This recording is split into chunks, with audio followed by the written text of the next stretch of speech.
ایک جگہ یہ آیا ہے کہ رسول اللہ صلی اللہ علیہ وسلم نے فرمایا حوا ٹیڑھی پسلی سے پیدا کی گئی۔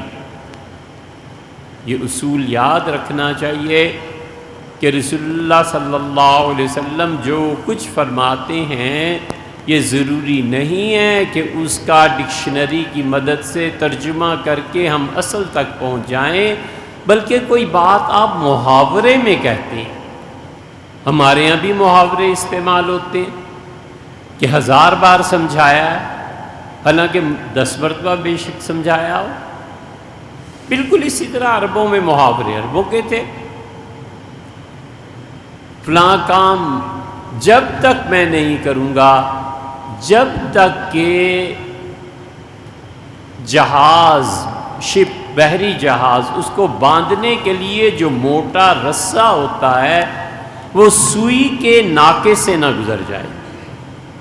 قرآن نے بھی استعمال کیا کہ ہم ان کافروں کو جنت میں نہیں لے جائیں گے حتیٰ یلج الجمل فی سم الخیاط، یہاں تک کہ سوئی کے ناکے سے یہ رسہ گزر جائے۔ جمل اونٹ کو بھی کہتے ہیں اور جمل اس موٹے رسے کو بھی کہتے ہیں جس سے بحری جہاز کو ساحل پہ باندھتے تھے۔ تو بعض اوقات محاورے ہوتے ہیں، اس بنیادی نکتے کو نہ سمجھنے کی وجہ سے حدیث پر اعتراض کرنے والے اور یہ ملحد گمراہ ہوتے ہیں کہ لو حضور صلی اللہ علیہ وسلم یہ کہا، یہ تو زبان نبی کی ہو ہی نہیں سکی، یہ بات نہیں۔ ارے بھیا، حضور صلی اللہ علیہ وسلم نے عربوں کا محاورہ استعمال کیا، مثلا یہ فرما دیا کہ 70 گنا، مثلا یہ فرما دیا کہ 70 دفعہ۔ قرآن کہتا ہے یہی محاورہ کہ اگر آپ 70 مرہ 70 مرتبہ بھی ان منافقوں کی مغفرت کی دعا مانگیں ہم معاف نہیں کریں گے۔ یہاں 70 سے مراد کثرت ہے، بہت مرتبہ ہے،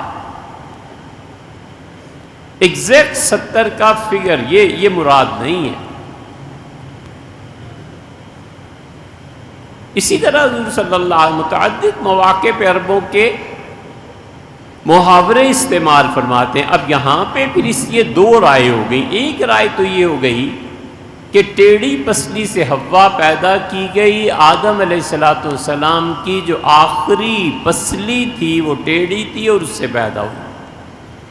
اور ایک یہ رائے بھی ہے کہ اللہ نے کچھ نہیں کہا، حضور اقدس صلی اللہ علیہ وسلم نے ہڈی کے متعلق ارشاد فرمایا کہ یہ پسلیوں کی جو ہڈیاں ہیں اگرچہ نرم ہوتی ہیں لیکن ان کی شکل تم تبدیل نہیں کر سکتے، مراد یہ تھی۔ اسی لیے پوری حدیث یہ ہے کہ آپ نے فرمایا کہ حوا ٹیڑھی پسلی سے پیدا کی گئی اور تمہیں اس کے ساتھ نباہ کرنا ہے، اور اگر تم اس ٹیڑھی پسلی کو سیدھا کرنے کی کوشش کرو گے تو طلاق دے بیٹھو۔ بس وہ جس فطرت پہ ہے اس کو برداشت کرنا ہے۔ اسی لیے نکاح صرف اس لیے نہیں ہوتا کہ اس کی خوبیاں اس کی خامیوں سمیت نکاح ہوتا ہے، عورت کی فطرت میں اللہ نے تکرار رکھ دی ہے، برداشت کرنا پڑتا ہے، پھر ایک بات کہے پھر ایک بات کہے پھر ایک بات کہے۔ اب اس پہ چڑھنے کی کیا بات ہے، اس کی فطرت میں یہ ہے، اس کی فطرت میں ہے جذباتی ہو جانا۔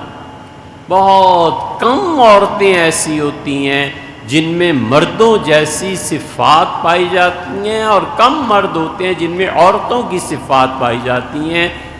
اس پہ تشریح ایک جگہ کی ہے۔ اب حضور صلی اللہ علیہ وسلم ٹیڑھی پسلی سے پیدا کی گئی، کیا مراد ہے؟ یا تو یہ کہ اس کی فطرت میں اللہ نے جو چیزیں رکھ دی ہیں، جذباتیت ہے، تعلق کا کاٹ دینا ہے وغیرہ وغیرہ، تم دیکھو اس کی رعایت کرنا تاکہ زندگی ٹھیک گزرے۔ اور یا یہ کہ پھر واقعی ٹیڑھی پسلی سے پیدا ہوئی ہوں گی، کوئی کچھ نہیں کہہ سکتا، دونوں آ رہا، کوئی فیصلہ نہیں کر سکتا۔